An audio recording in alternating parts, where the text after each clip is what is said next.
Chicago में एक महिला ट्रेन पर चढ़ी। उस डिब्बे में कोई था नहीं, लेकिन एक आदमी अपने पैरों में सिर देकर रो रहा था। उसने देखा,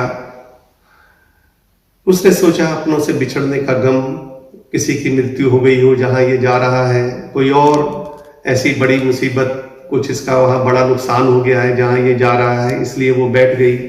उसने कोई बात भी नहीं की। उसने सोचा मैं पूछूंगी तो पता नहीं ये किस तरह का आदमी है, किस तरह का नहीं है। तो बैठ गई चुपचाप। शाम हो गई और वो देखती रही कि वो ही वैसे ही रो रहा है, पैरों में सिर देकर। रात को वो सो गई। लंबी यात्रा थी और सुबह उठी तो देखा कि वो वैसे का वैसे ही पैरों में सिर देकर, कभी सिसकियां भरता, कभी चुप हो जाता, कभी सिसकियां भरता, कभी चुप हो जाता। शाम हो गई, फिर वैसा ही रहा। रात को सो गई। जब तीसरे दिन सुबह भी वही हुआ, तब उसने उठाया कि बेटा तुम्हें क्या तकलीफ है, किस वजह से इतना दुख है जो तुम 3 दिन हो गए तुम पैरों में सिर देकर रो रहे हो, कुछ बताओ।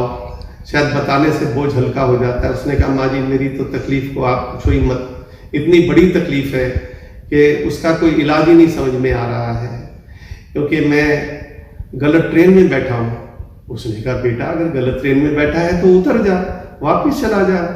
लेकिन हम भी गलत ट्रेन में बैठे हैं, रोज कुछ ना कुछ घर में क्रोध करते हैं, रोज घर में हम लड़ाइयाँ करते हैं, कलह डालते हैं और फिर डालते ही चले जाते हैं, डालते ही चले जाते हैं। शराब पीते हैं, सिगरेट पीते हैं, तंबाकू खाते हैं, दुनिया को कुछ भी गालियाँ देते हैं, घर के अंदर लड़ाई झगड़े कलह करते हैं और करते ही चले जाते हैं, करते ही चले जाते हैं, करते ही चले जाते हैं। हम रुकते नहीं हैं।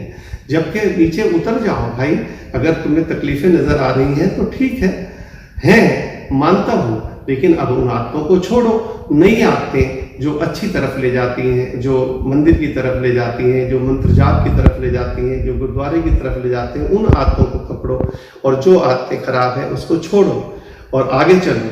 मुल्ला नसरुद्दीन की तरह उसी में गाड़ी में बैठकर रोते रहने से कुछ नहीं होगा। आप उतरो और ठीक तरफ चलने की कोशिश करो।